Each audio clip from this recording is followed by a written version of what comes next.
That watch belongs to my son." The words came out of Cordelia Ashworth's mouth like a verdict, not an accusation. Every conversation in the Meridian Club's private dining room stopped, not gradually the way sound usually fades when something interesting happens nearby, all at once as if someone had cut the power to every voice in the room. Thomas Vane felt the stares before he understood them. He had been standing near the entrance, waiting for the maitre to confirm his reservation, his left wrist resting naturally at his side. He was wearing a charcoal suit he'd pressed the night before, shoes he'd polished that morning, and the watch his father had given him 3 weeks ago, the day before his father died. He turned slowly. Cordelia Ashworth stood 10 feet away. 70 years old, gray hair swept back with the kind of precision that cost money, a string of pearls at her collar, and eyes that had spent decades looking at people the way customs agents look at luggage. Her son, Preston Ashworth, stood slightly behind her, one hand at the small of her back, his face unreadable in that particular way that men from wealthy families learn early, when they want to watch something without being accused of watching. Thomas did not know either of them. He had never been to the Meridian Club before. He had come tonight because his late father, Gerald Vane, had asked him to, in a letter left inside an envelope marked open after the will. The letter had said only, "Go to the Meridian Club on the 14th, wear the watch. Someone there will recognize it. Listen before you speak, but do not apologize for what is yours." Thomas had not understood the letter, he still didn't, but he had come. And now a woman was pointing at his wrist in front of 40 people over white linen and crystal, and the maitre behind the reservation desk had gone very still. "I'm sorry," Thomas said. Cordelia took one step toward him, her voice dropped, which somehow made it travel farther. "That watch was custom to for my son Elliot. It disappeared the same year he died." Her eyes moved to Preston. "This man is wearing my dead child's watch." The room pulled in a breath. Thomas looked down at his wrist. The watch was silver and gold. Rectangular face, a small inscription on the side he had never been able to read without his glasses. His father had pressed it into his hands without explanation, the way dying men sometimes give things away because they can't carry them anymore. "Ma'am," Thomas said carefully, "my father gave me this watch." Cordelia's expression did not shift. "Your father." The way she said it made the words sound like something a child had drawn on a restaurant wall. Preston stepped forward now. He was Thomas's age, maybe a few years older, wide across the shoulders, the kind of man who took up physical space as if it were a birthright. "My brother died 12 years ago. His things were stolen from his apartment before we could collect them." He looked at Thomas the way people look at things they've already decided to take back. "Where exactly did your father get it?" Thomas felt the room pressing in. The linen, the candles, the silver forks, the faces that were pretending to look elsewhere while missing nothing. He recognized the geometry of the situation. A man with money, a woman with grief, a room full of people waiting to see if he would shrink. He had spent enough of his life shrinking. "I don't know where he got it," Thomas said. "He gave it to me 3 weeks ago, before he passed." Cordelia's chin lifted. "Convenient." "I'm not trying to be convenient," Thomas said. "I'm answering your question." A waiter near the bar set down a glass so carefully it made no sound at all. The maitre cleared his throat. "Mr. Vane, perhaps if you'd like we could step into the office and no." The word came out before Thomas finished, deciding to say it. "Clean, quiet, final." The maitre blinked. Preston's eyes sharpened. Thomas kept his voice even. "Your mother made an accusation in front of this room. I'll answer it in front of this room." Cordelia studied him. Something moved behind her eyes. "Not respect exactly, recalibration." "You're very bold," she said, "for someone in your position." Thomas looked at her steadily. "My position is that I'm wearing a watch my father left me." "I don't know what your position is yet." A man at the nearest table turned his face toward the window. But his fork had stopped moving. Preston stepped closer. His voice was lower now, meant only for Thomas, but the room was so quiet it might as well have been a stage. "My brother's initials were engraved on the back of the case. ERA Elliot Raymond Ashworth. If you're telling the truth, show us." Thomas held Preston's gaze for a long moment. Then he lifted his wrist, turned his arm and unclasped the watch slowly. "The way you handle something that belongs to a person no longer alive to protect it." He placed it face down on the reservation desk between them. The room leaned forward without moving. Preston looked down. His jaw shifted. Cordelia came to stand beside her son. She looked at the back of the watch, her breathing changed. Thomas watched her face. He saw the moment she registered the engraving. Not relief, not triumph. Something older and more frightening. The look of someone who has found what they were searching for and is suddenly not sure they wanted to find it. "ERA," Preston said quietly. Cordelia's hand moved toward the watch. Thomas put one finger on the edge of it, not grabbing, not aggressive, just present. "I said you could look," he said. "I didn't say you could take it." Preston looked up at him sharply. Thomas did not move his finger. "It was my father's. Until we understand how he came to have it, no one is taking it anywhere." The room had changed again. Thomas could feel it, the way air changes before weather arrives. 20 minutes ago, these people had been having dinner. Now they were watching something neither they nor he could fully name yet. Cordelia straightened. Her face had returned to its public expression, precise and cool. But her hands, Thomas noticed, were pressed flat against the front of her dress, the posture of a woman holding herself together by surface tension. "You say your father gave it to you," she said. "Yes, what was your father's name?" "Gerald Vane." Nothing moved in Cordelia's face, but something moved behind it. Thomas had learned in 38 years, the difference between a person who does not recognize a name, and a person who recognizes it and chooses not to show it. Cordelia Ashworth knew that name. He was certain of it. Preston put his hand on his mother's arm. "Do you want me to call the police?" The word landed like something dropped from a height. Thomas felt his stomach tighten. Police. The weight that word carried when you were the person on the wrong side of a room's assumptions. The way it could follow you, attach itself to your name, appear in search results years later. But his father had written, "Do not apologize for what is yours." Thomas looked at Preston. "Call them if you want, I'll wait." He said it without performance, without bluster, he meant it. Preston seemed to recalibrate. Men who use threats as leverage are accustomed to the threat working. When it doesn't, they need a moment. Cordelia spoke before her son could recover.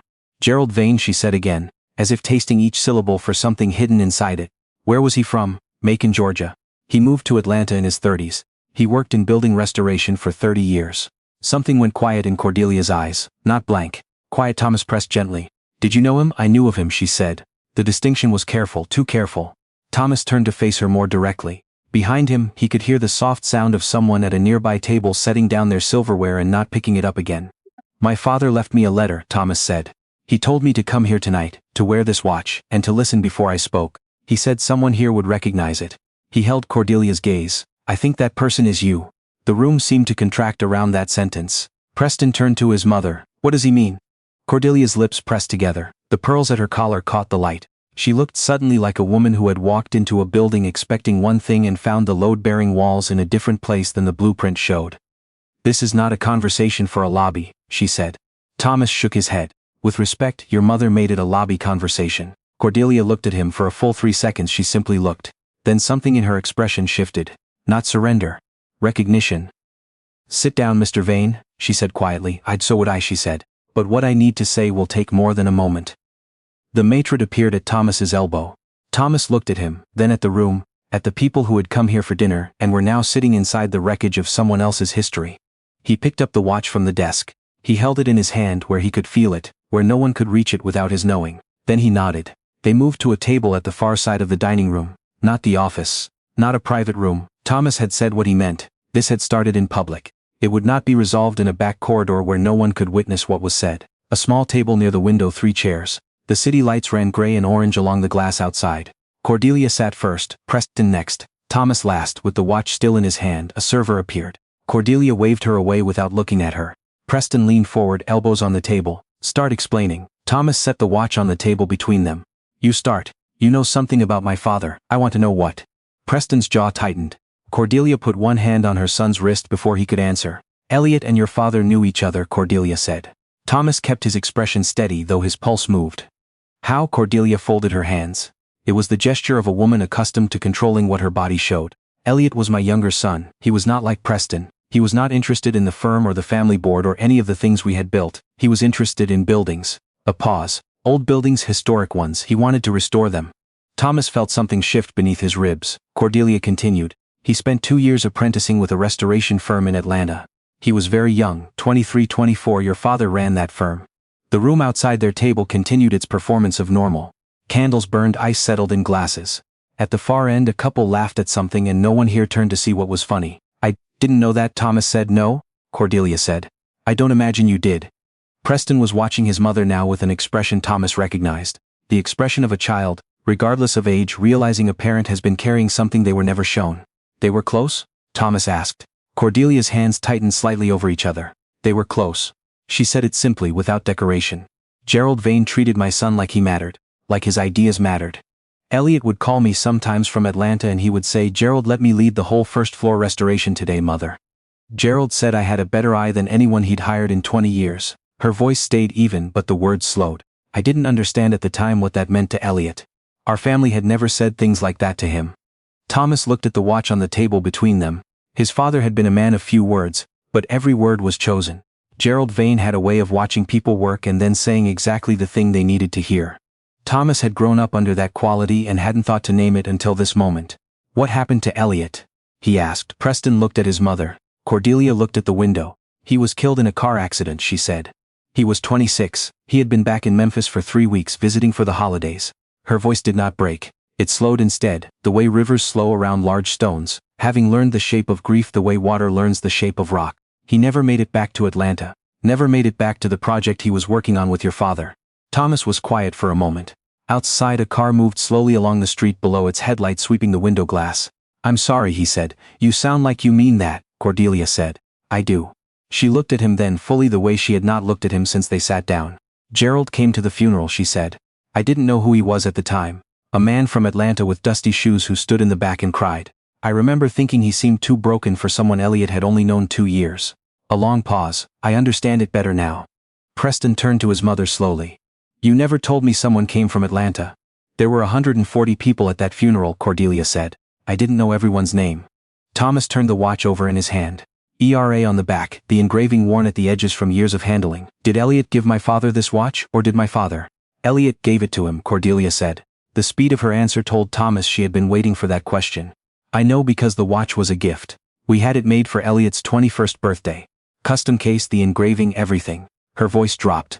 When his things were returned to us after he died, the watch wasn't among them. We assumed it had been in the car. We assumed it was gone.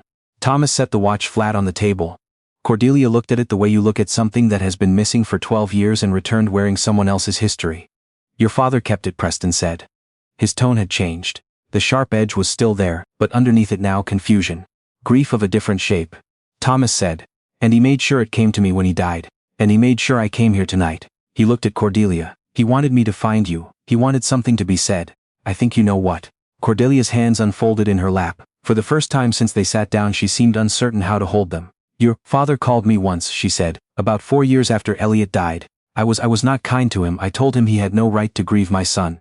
I told him whatever relationship he thought he'd had with Elliot was a professional one, and that my family's grief was private. She stopped, a muscle moved in her jaw. I told him never to contact me again. The table was very quiet. Preston leaned back in his chair. He looked like a man whose floor plan of his own childhood had just been handed back to him redrawn. Thomas said nothing. He let the silence hold what she had said. Cordelia's voice came back softer. I have wondered in the years since, what he had wanted to tell me. Thomas reached into his jacket pocket. He placed the envelope on the table beside the watch. His name was written on the front in his father's handwriting, which had gotten small and careful at the end, the letters of a man rationing energy. He left me a letter, Thomas said. I've read it many times. I think it was meant for you too. Cordelia stared at the envelope. Preston stared at his mother. Thomas did not unfold the letter yet. He said Elliot had more talent than anyone he'd ever worked with. He said teaching Elliot was the best work he did in his life, not the buildings, the person. He paused. He said he had always regretted not telling your family that. He said he thought you deserved to hear who Elliot was when he was away from home. Cordelia's composure broke. Not all at once. A single crack, like a line appearing in plaster, invisible until the light hits it at the right angle. Her chin moved. Her hands found each other again. Preston turned away briefly.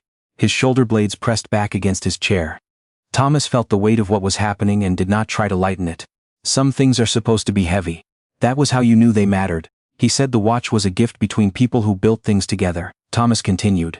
Elliot gave it to him the last week before he went home for the holidays. He said, keep this so you remember the work is worth it when I'm gone. He meant when I'm away, not when I'm dead. Thomas's voice stayed steady, but it turned out to mean both. Cordelia pressed her fingers to her mouth. Her eyes were wet. Not the polished sorrow of a woman at a public funeral. This was older, unmanaged, the kind that lives in the body and surfaces without asking permission. Preston's head came back around. Thomas could see something in his face that had not been there 20 minutes ago. Not softness exactly. A reckoning. We didn't know any of this, Preston said. It was not an accusation. It was something closer to an admission.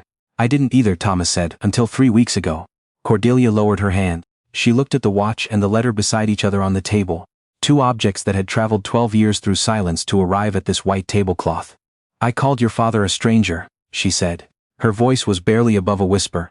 At a time when he was grieving my son, I called him a stranger and told him to go away. Thomas said, he understood why. Cordelia looked up sharply. He wrote that too, Thomas said. He said you were a mother whose child had just died. He said he didn't blame you. He said the call was his mistake for making it too soon. The dining room around them had returned to a gentler noise. The murmur of conversations resumed at a respectful distance, the clink of crystal, the low music from somewhere Thomas couldn't locate. The crisis that had cracked the room open 30 minutes ago had resolved itself into something different. Not gone. Transformed, a server approached tentatively. Cordelia waved for water. The server filled their glasses and moved away without a word. Preston picked up the watch, gently the way Thomas had. He turned it over, looked at the initials, set it down again. He kept this 12 years, he said. Half to Thomas, half to himself. He wore it, Thomas said. He told me it reminded him why the work was worth it. I thought he meant building restoration. I think he meant something more than that. Preston looked at his mother. Something passed between them that Thomas did not try to read. The private grammar of families, the language built over decades. Cordelia reached forward and placed her hand over the watch. She did not pick it up. She did not try to take it. She simply put her palm over it the way you put your hand over a wound to slow the bleeding. I owe you an apology, she said. The words came out slowly, pulled from somewhere deep and deliberate. I said terrible things in that lobby. I accused you publicly. I used my family's name like a club. Her eyes moved to the tables around them, then back to Thomas. The people in this room heard me say your father's possession was stolen property. Thomas waited. I was wrong, Cordelia said. The words had weight. She did not rush past them or qualify them or reach for an explanation to soften them. She put them down and left them there and let Thomas decide what to do with them. Preston looked at Thomas. She's right, we were wrong.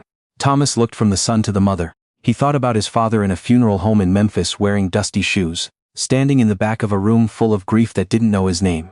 He thought about a phone call made too early, made from love and loss, and a woman who had slammed the door because her own pain left no room for anyone else's. He thought about the letter in the envelope and the watch on the table, and the fact that his father had waited 12 years, and then sent his son to finish what he hadn't been able to say. He didn't send me here for an apology, Thomas said. Cordelia looked at him. He sent me here so you would know. Thomas touched the envelope. Who Elliot was when he was with people who saw him clearly, who he became in those 2 years, what he built with his hands and his mind when no one was measuring him against the family name. His voice stayed level. He had his father's way with words. He was only now understanding that. Your son was extraordinary, Mrs. Ashworth. My father believed that before Elliot believed it about him. Cordelia's tears came fully now, not quietly the way grief arrives when it's been stored too long in a body and the container finally fails. Preston leaned forward and put his hand over his mother's. He did not speak. There were no words for the particular thing happening to her, the simultaneous loss and recovery of something believed gone, the way a door can open and a light can come through at the same time the cold air does. Thomas let them have the moment. He had not come here to win anything. He had come because his father had asked him to, and because everything his father had ever asked of him had turned out in time to matter. After a long while, Cordelia straightened. She wiped her face with a composure that cost her something visible. She looked at the watch. It should stay with you, she said. Thomas went still. Gerald kept it because Elliot gave it to him. That was a choice Elliot made. She turned her eyes up to Thomas. And your father left it to you. That was his choice. A breath. I have no right to undo either of those things. Thomas looked at the watch, then at Cordelia. I'll keep it the way he kept it, he said, so I remember the work is worth it. Cordelia closed her eyes for just a moment. When she opened them, something had changed in them. Not healed. Something had been set down. Preston pushed back from the table slightly. He looked at Thomas the way men look at each other when something has passed. That neither of them will speak of directly, but both of them will carry. What was your father restoring when Elliot was working with him? The Harlan building, Thomas said. In downtown Atlanta, it still stands. Preston nodded slowly. Elliot's name is in the restoration records, Thomas said. My father made sure of it. That was the thing that finally reached Preston past every wall he'd built for the evening. Thomas watched it land. Watched the older brother absorb the knowledge that somewhere in a file, on a record, in the history of a building that would outlast all of them, his brother's name had been preserved by a man who didn't need to do it and did it anyway. Cordelia looked at Thomas for a long moment, and what was in her expression now was not the pride of a woman accustomed to controlling rooms. It was something rarer in people like her. Gratitude that arrived through shame, the kind that knows what it cost. Your father was a good man, she said. Thomas nodded once. He was. Around them the Meridian Club resumed itself. Conversations, dessert menus, the soft, well-upholstered sound of money at rest. The world that had briefly cracked open to let a dead man's voice through was sealing itself again. That was how it always worked. The ordinary world didn't stop for grief. It simply waited and then kept going. But Thomas clasped the watch back onto his wrist, and he felt it settle there the way things settle when they are exactly where they belong. His father had said someone would recognize the watch. He'd been right. He'd also said to listen before speaking, and not to apologize for what was his. He'd been right about that too. Gerald Vane had spent 12 years unable to finish the story, so he had handed it to his son with the tools to finish it. In a room where the truth could finally be said out loud, Thomas picked up the envelope from the table. He held it toward Cordelia. He wrote this for me, he said. But I think you need to read it more than I do. Cordelia looked at the envelope in his hand. Then she reached forward and took it with both hands. She held it carefully. The way you hold something you understand will change you. She did not open it yet, she simply held it. Outside, the city was doing what cities do at night. Indifferent and electric and full of people carrying things they hadn't found the right room to put down yet. Thomas watched the light move across the window glass and thought about his father in a back pew with dusty shoes, loving a family that didn't know him, grieving a young man who had gone home for the holidays and never come back. He had not been a stranger. He had never been a stranger. He had just been waiting for the room where that could finally be true.